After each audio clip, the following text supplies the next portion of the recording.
Hello everyone, I'm Kissy. Welcome to my channel. So I was gonna do a reading earlier today, but as I started recording, I just started coughing a whole lot. I'm recovering from a flu, and it's been a rough couple of days in terms of being able to communicate clearly. So throat chakra clearing could be a thing for some of you, and also a lot of resting. So you may feel ascension symptoms, feel lightheaded, dizzy, lack of appetite, and just feeling the need to just rest and have pure silence, noise reduction, everything to do with just peaceful rest. So there's a essence of peaceful rest. I also feel that we're being called to do that because there's a lot of folks at this time that may be going through and facing some challenges and transformations and going through their phases. So we're asked to anchor ourselves in order to be able to help in the process for others, That doesn't mean that you hold yourself down or hold yourself back in the sense that you don't pursue or follow your journey and but that is part of your journey. Part of your journey is in support of others. Part of your journey is to help other individuals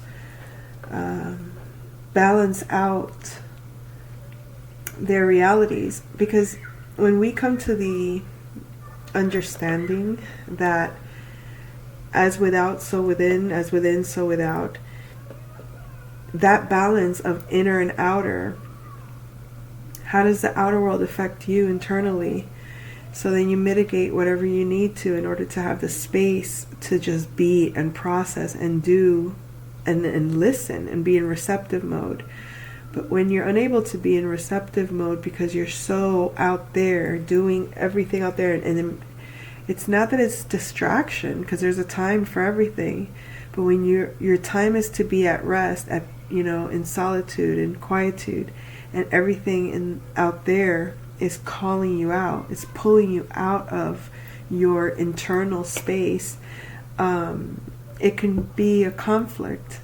You can feel like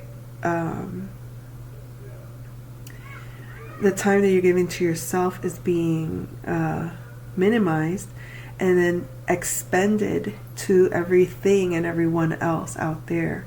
So that's why boundaries, being able to say no and being able to, be mindful of how we share our energy, where we devote our energy. It's not that you don't give and you're not receptive to other people and you're not able to connect with others.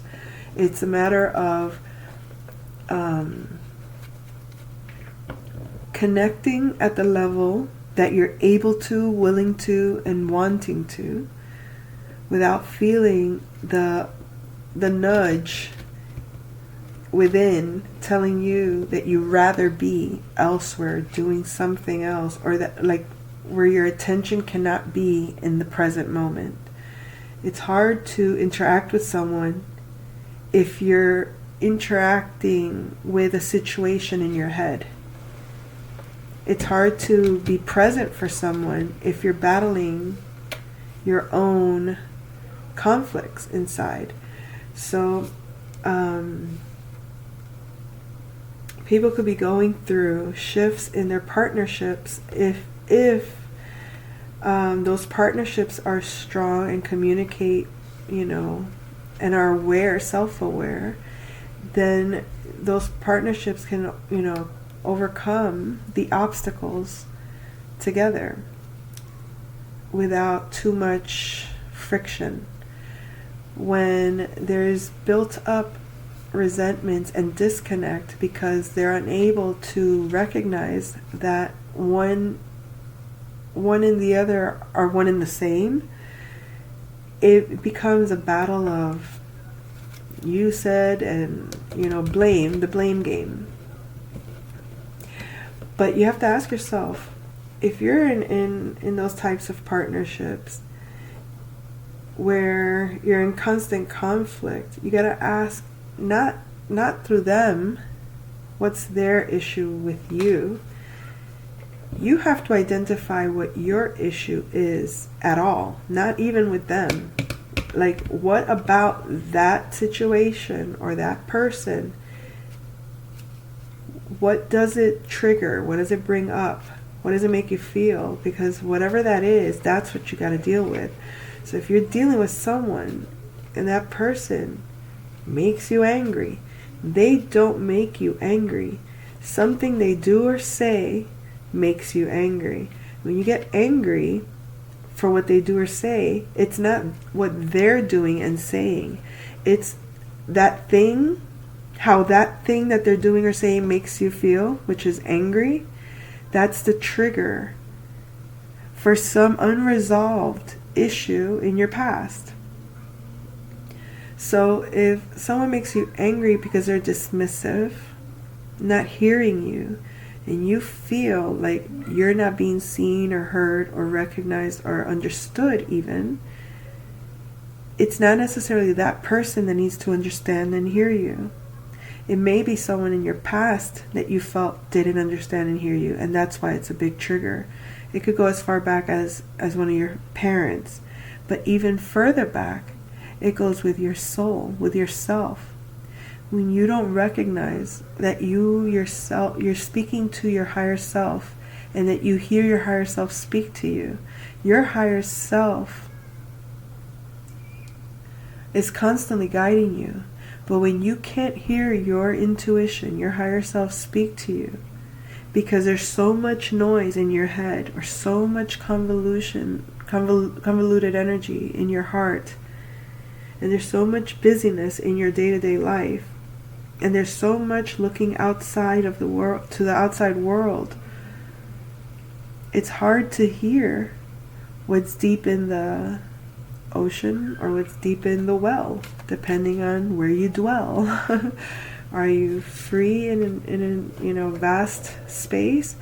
Or are you in a very narrow, dark and dingy space that feels like no one can hear you and you're isolated?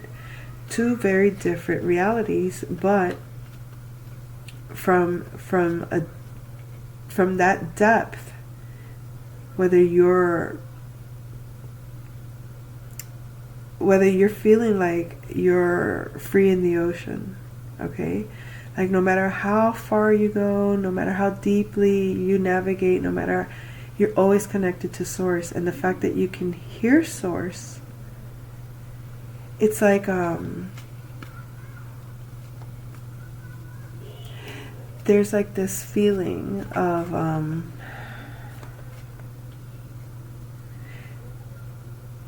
it's like holding a parent's hand, I guess it would be the best way I could put it. Let's say your parent holding your hand while you're swimming. You feel like if they let go, you'll drown. And then they're showing you, no, look, you come to calm down, and then this is when you're training a baby swimming. And they're taught then, okay, they become familiar with the environment, they become comfortable in the environment, and they're assured the safety of the environment by the parent. That is, providing emotional safety for them, right? They assure them, and they don't rush them, and they don't make them feel unsafe. They assure them, I'm not holding your hand, but I'm holding you. So you start to feel that you're being held by your parent. You're like, oh, okay, my parent is holding me. They didn't let go. I'm just not holding their hand. And then from there, before you know it, you're swimming. You're so confident, so comfortable. You don't realize that for the last 10 minutes you've been swimming, and that hand has not been supporting you. Not that it's not that they're not carrying you. It's that you can swim freely, and they're just, they're right there. It's like, go ahead, swim. We're watching you. We're taking care of you. We're not going to let you go. You can go all the way to the end of the pool, and we'll be right here. It seems like you're by yourself and going, to the deep ends. But as you become comfortable with your own skill, as you become comfortable with your own environment, as you become comfortable trusting that you're being held, and you know the connection, you feel that safety and trust, then you're able to navigate unencumbered and free, and able to move accordingly to your own according to your own nature, with no fear, no worry, because you're always feeling like you can, no matter where you navigate, no matter how deep you navigate, you are you're not alone. Also, on the other side of the spectrum, when you have, like, if you're in a deep well, for example, after a while, I would imagine that you have no option but to calm down and to get quiet. Because obviously, if you're at the bottom of a well, you're going to be screaming, you're going to be, getting very hyperactive trying to get yourself out from a well. And in all of that, eventually you realize there is no solution other than to have someone help me out. If you've tried everything, and for how long, you either realize nobody's going to come and get me, there's nothing here that I can use to propel myself up. It's like there is no more, nothing's happening. And then you surrender, and then you cry. And when you cry, you start to weep. And when you let yourself weep, you're filling up the well, and the water in the well lifts you up. It carries you out. You generate your own water. You generate your own energy to lift you. So, I noticed that it's been a while since I slept in pure silence. Like, I sleep with some audios sometimes, most of the time, some are, lectures, others are, I used to sleep with music all the time, but for the last few years it's been lectures and the frequency music, like 528 hertz, like I forgot what they're called, solfeggio, and there's another term for it, I can't even think about it right now. But anyway, that became part of, like, my sleep routine. And when I got the flu, I was just like, I don't want anything. I just wanted silence. And I turned it off and slept so peacefully. I had forgotten how nice to have pure silence and just to be inside, my own subconscious with no external infiltration. So, what else? I feel like starseeds, even the young starseeds, are going through ascension symptoms. And because there's been a completion of a cycle, of a major cycle, okay? And it's a cycle of codependency on any level, okay?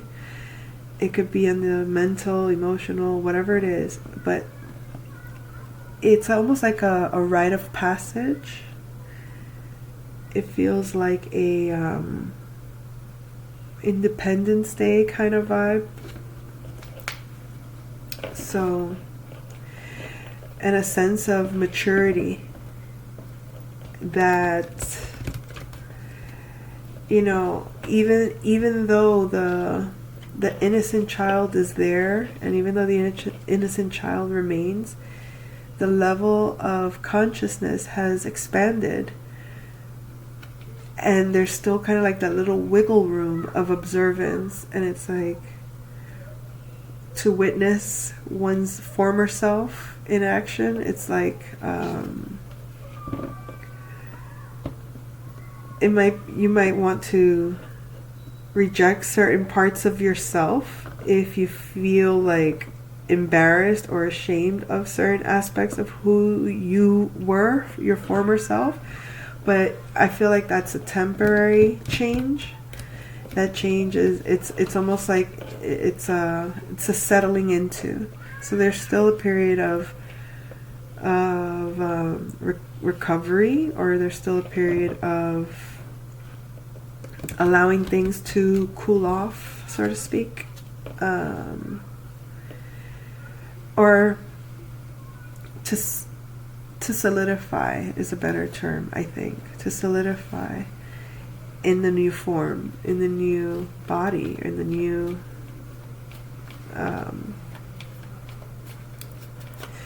essence.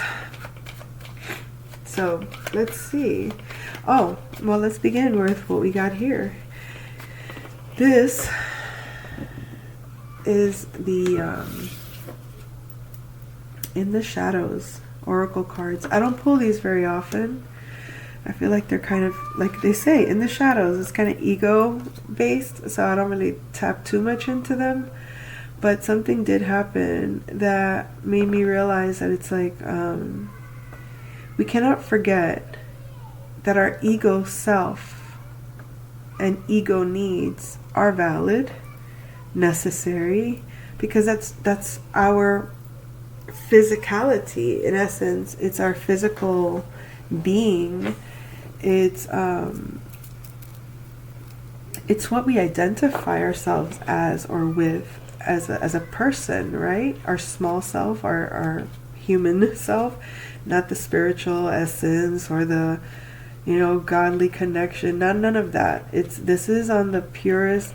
This is who you are on 3D, right? So I think that we can forget or neglect or discard or disregard our ego when wanting to tune into our spirit. And it's not necessary to do so, but it's understandable why we do so. Because if you want to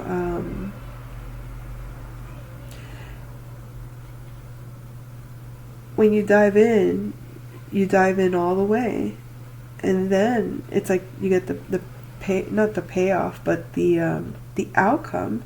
You see it on the surface when you come out, when you're with yourself again in your physicality. You're like, okay, everything that I've internalized, everything that I've processed, now it's time to, you know, bring it out and let it show. Let me see what I've processed. That's like the flow, the yin, the yang.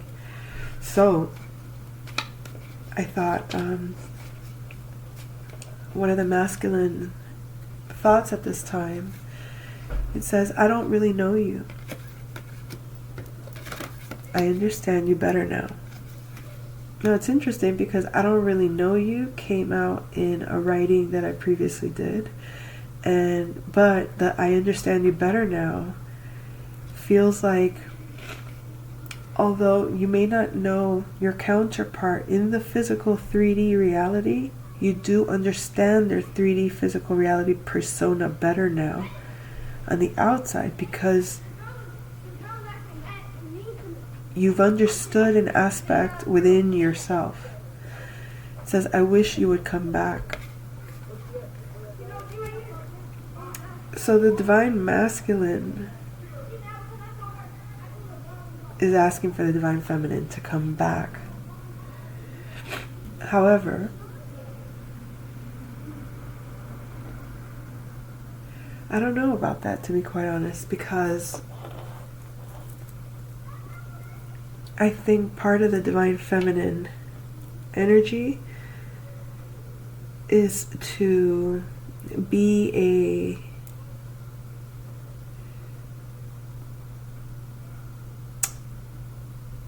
it's got to be like a pillar of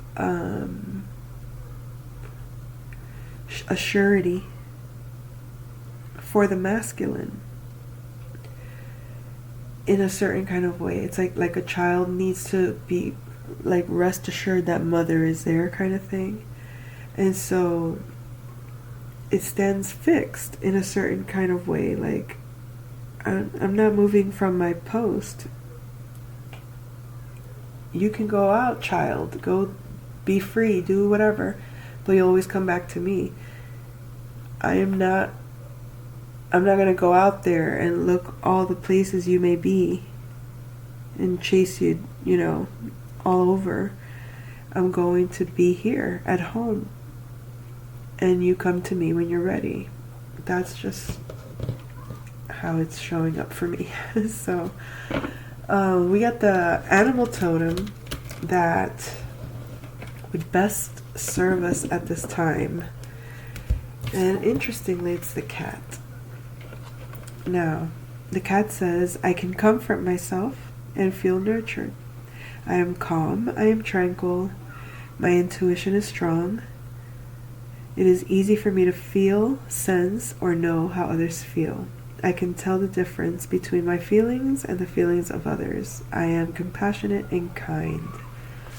So that came out in a previous reading also. And, excuse me.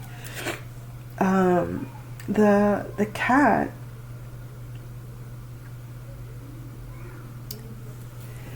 it's funny to me because my cat, he's still really young, and instead of snuggling and kissing and just being all sweet and cute, he really likes to bite. He bites my hand. He'll like put his 4 little paws around my arm and start biting my hand. And I'm like, so I kind of picked up a few tricks that I looked up online to see how to get him to stop doing that.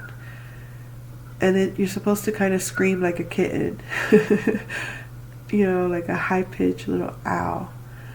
And when you do that, it scares them, so they stop doing it. And he's calmed down since I've done that. He doesn't do it as often, so that's cool.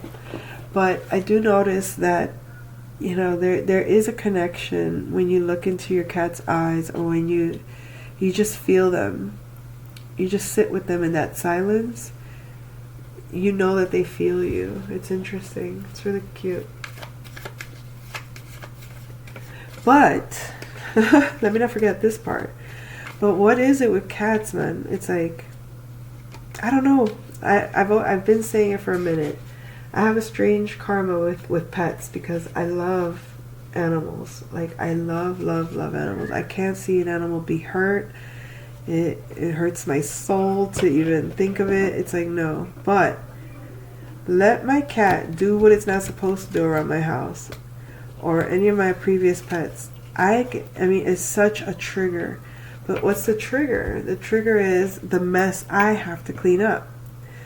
I don't like to clean up other people's messes, let alone animal mess. And it's like, I'm not talking about just them, in their potty training or whatever. I'm talking about like little things that they do, like bite the carpet and scratch the carpet, scratch the furniture, things like that. It's like, because it's like, for me, it's like, now it's something I have to solve that I didn't have to solve before. So that's a trigger. It's like when you're trying to minimize problem solving, and you're trying to minimize responsibilities or reduce your lifestyle from carrying baggage that isn't necessary. You like to travel light, Okay? So as you undo yourself from certain kind of responsibilities that are not like that you don't consider they are your responsibilities. For example, like the cat has become my responsibility because I accepted the cat in my home. Although I told my children, your responsibility is you handle this and that. I delegate the responsibility, right? But I have to micromanage that, and I have to deal with the consequences of that. So it's like the feeling of being like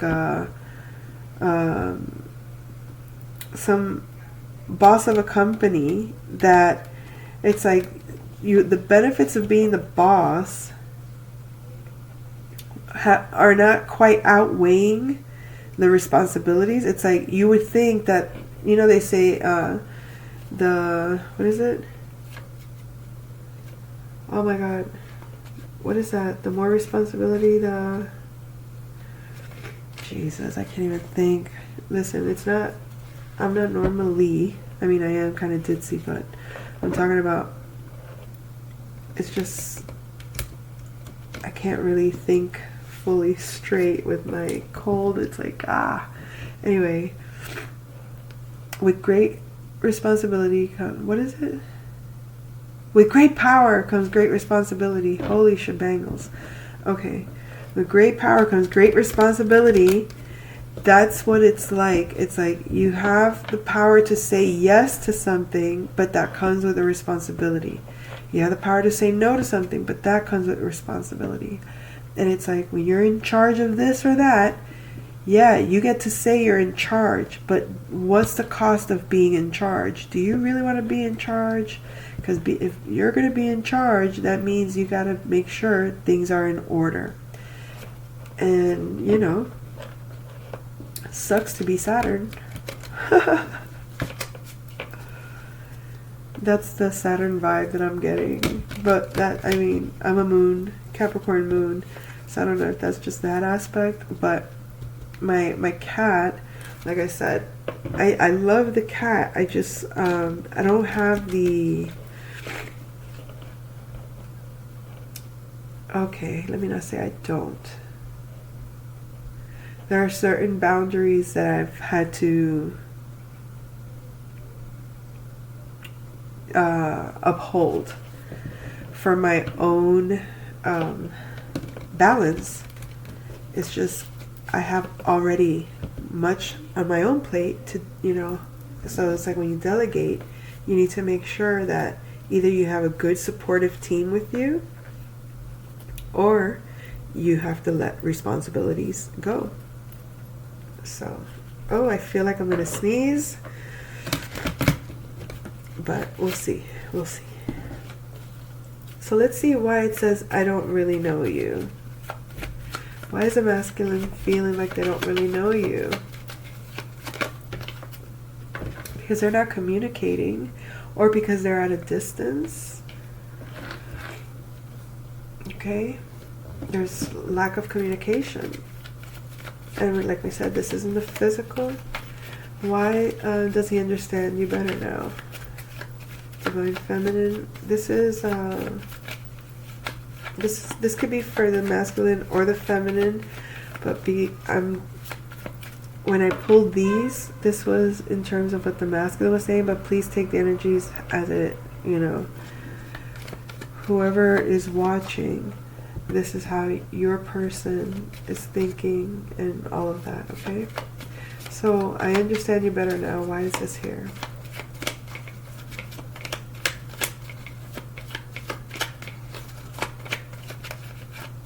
Oh my.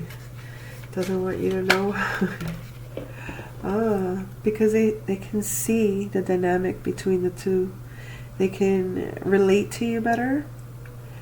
They see an aspect of themselves in you, or they just feel a little more balanced with themselves, which is wonderful. Wonderful, wonderful. Okay, it says, I wish you would come back. What's that about? Oh, look at that. The candlestick again. They want a relationship. They wish you would come back because either you're too independent or they don't want to be alone. So we'll clarify these.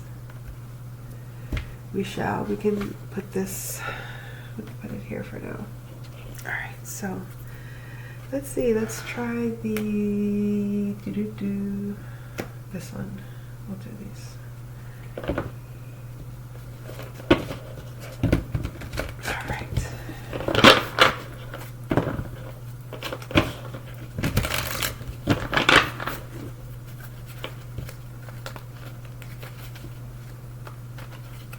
Oh my.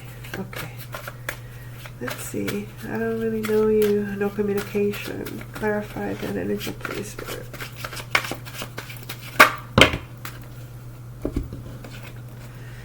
So we have a Knight of Cups, the Fool, and the Five of Cups. So it seems like maybe at the time you guys were connecting in the physical, there was some Five of Cups energy, very, you know, focused on loss or depressed or low vibrational, feeling hurt, feeling heartbroken, feeling despair, or some kind of emotional sorrow going on. So that emotional sorrow probably either forced you or forced them or both of you to kind of start a new beginning, to go out on your own, to venture on a new journey, to open up to something new, especially when it comes to love. Looking where you can share yourself with, like who you can share your cup with. Like this is young love, this is romantic love, this is, like we said, this is more on the ego and the physical, okay? So it's like this person didn't really know you because they didn't really communicate with you. They didn't talk to you, they didn't know how you were feeling, or they didn't know, you know, they couldn't express how they were feeling. So whatever it was, you know, it wasn't there was something obviously going on at the time, and whatever that was, you know, either you or them had to move forward in a new direction and bring your offer of love, or share the love that you were, you know, I feel like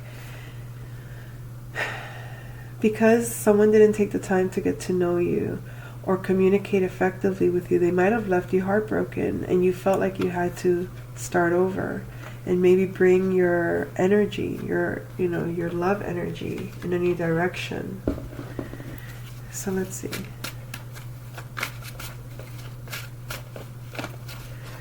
I understand you better now. Clarify.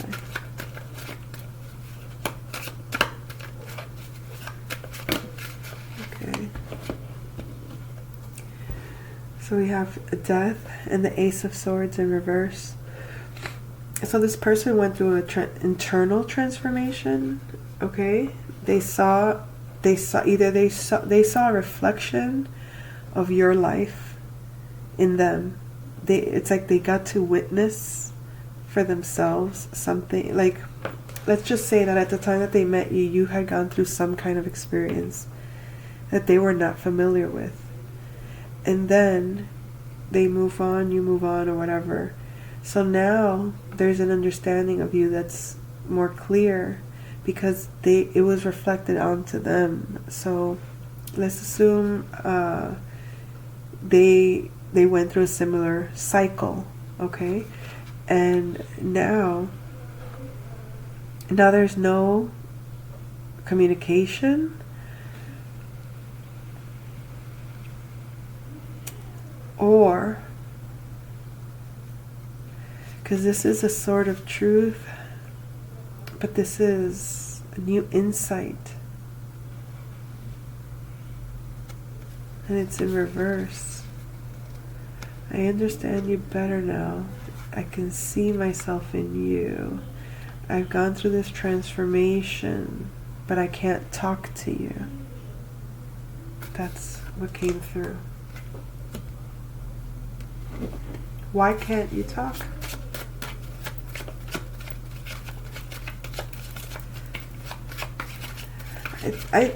Let me just see what happens. Oh my. Emperor in reverse.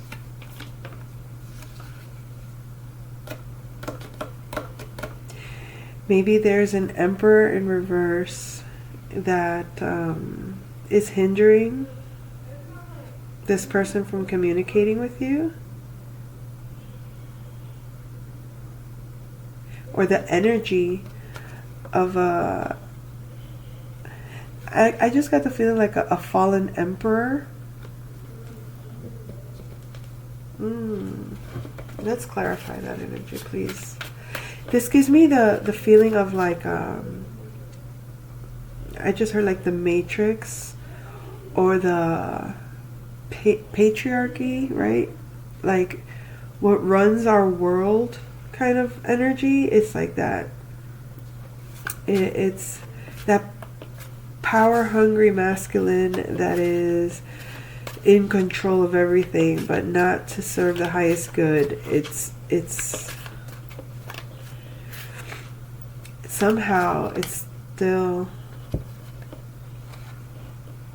the Queen of Wands in reverse. They feel controlled to express themselves or to express their passion. Like they can't really express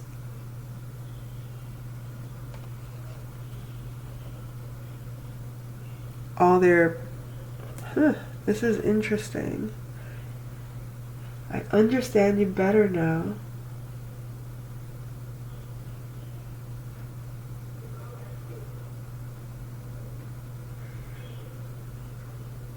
Oh, okay. They're looking at... Okay. This is like the chronological order of what I guess has occurred. Okay. They're able to understand you through this reflection. They were able to see what caused the ending of the relationship. They were also able to see the lies, because like I said, this is truth and I'm seeing this as lies. They were able to see either the lies of this Emperor in reverse and this Queen of Wands in reverse, but also I'm getting that they're able to understand why either the communication wasn't clear or didn't come through, why things had to change because the energies were in reverse, or the energies were, like this is like abuse of power. This is a certain, it's inverted energy, okay? It's like, I don't know. The Queen of Wands is Aries, Leo, Sagittarius. It's like that fire energy was inverted. It was internalized. And that Emperor energy in reverse was like a control factor. Controlling the fire. Controlling the passion. So they're able to see. They were able to transform their thoughts about this energy, and that's helped them see and understand you better. Let's get a little more clarity on that, please. Okay. Yeah, to diffuse conflict. I feel like that's what they understood. They understood that you were seeking, or that this is what was probably going on at the time, that this energy that, you know, when you guys stopped communicating, or you were left in despair, or whatever that was, with a lack of communication, they were able to see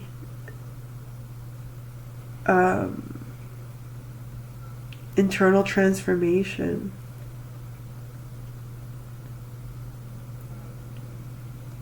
For not communicating, and how these energies were kind of like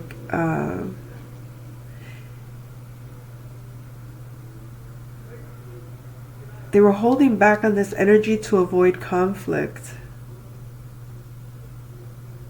or they understand that you may have held back conversation, or you may have held back on how you communicate due to trying to balance or control or diffuse that Emperor energy in reverse and that Queen of Wands energy in reverse.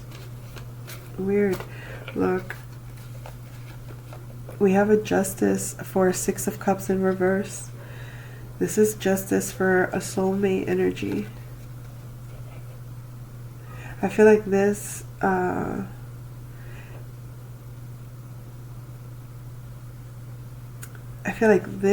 understanding, or this internal transformation that this person had to undergo to understand the deception of what was going on, has brought in a justice for this soulmate couple. I wish you would come back. Let's see. Oh, okay. We have a Page of Swords, a Page of Wands, a Judgment, an Eight of Cups, and a Seven of Pentacles. Somebody feels like they invested a lot and they didn't really get in return where they were investing, so they moved away. They had to make a judgment call when it came to these energies. They had to come to a realization of dealing with immature people, immature fire signs, people that are like really boastful or really flashy or really out there and braggy, or people that know-it-alls, that they think they know everything, but they're immature. Okay, these are like younger fire signs and younger air signs. They're smart aleck. They're, you know, they think they're so good with, they play with their words so well, but it's like when you have invested in yourself this way, you know the difference between fulfillment and non-fulfillment. You know what's depth and not depth. So you're able to make a judgment call. You're able to see this person's full of shit, or, you know, it's cute that they, you know, it's like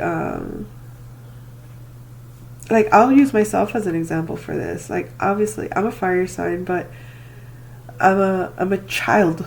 I'm like when it comes to my creativity, in a sense, I feel like I'm a child. When it comes to how I paint, even how I write, I feel like it comes from that very childlike place. I don't do that on purpose. Do you really think I want to freaking go out there? I'm a freaking adult and show and expose myself as a freaking amateur, as a child, as a you know, you feel small, you feel inexperienced, like you're still learning your craft, or still learning how to convey your message, so to speak. So anyway, that in itself, I don't think there's anything wrong with that, obviously. You know what I mean? I'm not talking about, but like, sorry, I lost a little bit a train of thought there. But it's like you invested a lot in yourself, and you've made a judgment call. It's like, okay, I express myself creatively like a amateur, okay? Maybe even intellectually, I do so. But it's raw, it's true, it's the essence of the energy. The page is like the essence of the energy. I mean, you have the ace, it's the potential. You have the page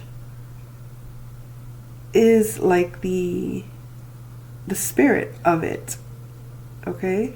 The potential, and then this is the manifested spirit of it, and it matures into the king of, whatever, each one. But I was trying to make a point when I was saying making a judgment call on the immature people. Oh yeah. Like there's a difference with when somebody is doing it, like for example in my case, like I said, amateur art, amateur, writer even. I'm not gonna go up to Robert Greene, one of my favorite authors, and tell him and correct his writing, or you know what I mean? Like I know I'm learning from him. He's a teacher to me. And I'm talking about the school of thought that he teaches. Like I learned from him certain things. Like I learned from so many other teachers. But what I'm trying to say by that is that there's like a humbleness that that exudes when you're being you, versus when you don't realize that you're being arrogant being you. There are people that are in younger energies and they think they're in that boss energy, and they're not. And I'm not doing it to undermine anybody. I'm sure there's people that could look at me and be like, who does she think she is? She thinks she's a boss when it comes to A, B, or C. And I'm like, I don't think anything. I know where I'm capable, but I also know where I'm learning, and I don't have a problem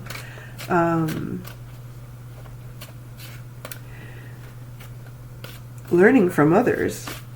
Like how else do we learn if not through each other and observing, people that have mastered areas that we're still trying to master within ourselves.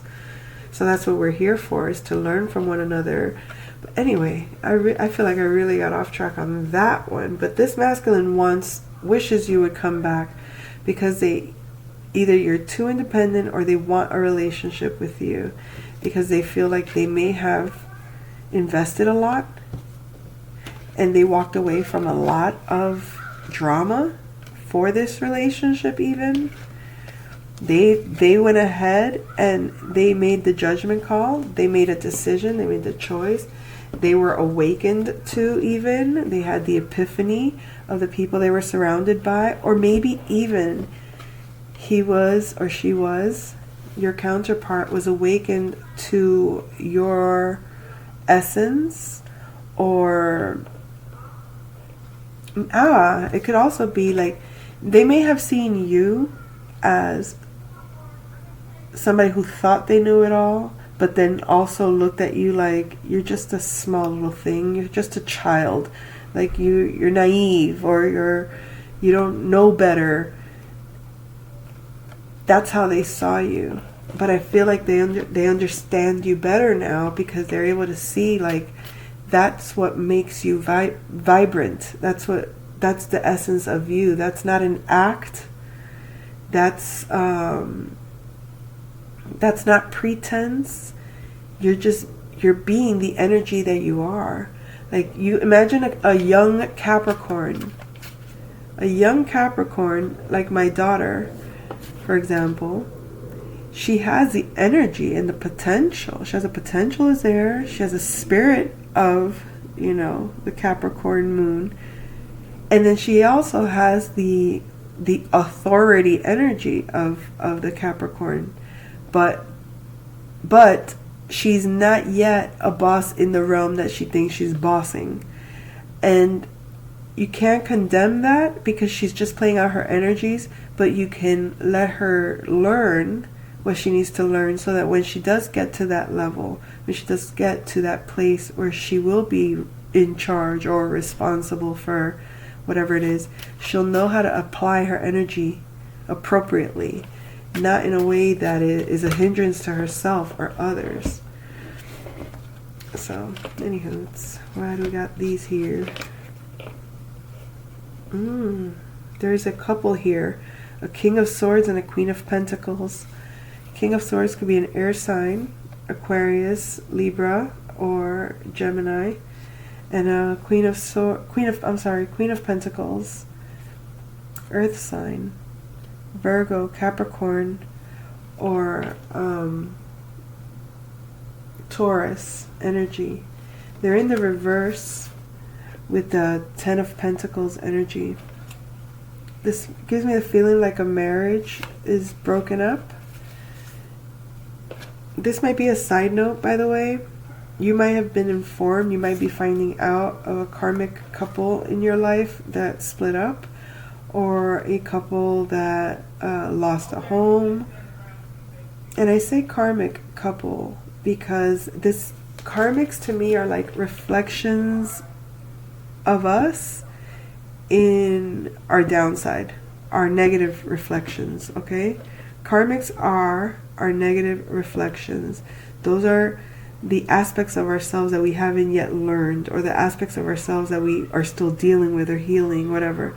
So when you see a karmic energy rise up or come around again, kind of like show itself in your physical reality, like, oh, that relationship, those people, this group, or whatever that is, you see what's being reflected, you see what's being shown. It's like, okay, something you've been through, something you've experienced, or something that took, something that in the past looked like this, okay, upright, perfectly, you know, a great foundation, a solid commitment, a truthful connection, right? It's almost like, oh, you may have picked up energetically that was a karmic. Even though it looked like this to you in the physical, it may have looked like this in the physical. But you felt this when you saw them or talked to them or engaged with them or whatever it was. Okay? And now it's showing up in your physical reality as you felt it in the past. So it was like there was a distortion of truth in the past where what seemed correct or right was wrong or left, in a sense, if you know what I mean. It's like, oh, but you energetically felt it internally, but the reflection was mirrored, inverted. Does it make sense? I think it's making sense. Okay? So for some, I feel like your masculine, being the genius that he is, because he is a genius, he has to be, right? He's your masculine. I think he knew this. Because he knew this, he played devil's advocate in your reality. Playing devil's advocate in your reality, being the bad guy in the physical, means in the spiritual, he's the good guy. You felt the good guy in the spiritual, but the reflection was showing the bad guy. It's like, why are you being the bad guy? I feel the good guy, but I'm seeing a bad guy. Didn't make sense. But in the past, when you saw the good guy, you were feeling a bad guy. Hey, that's a good guy, but you feel bad.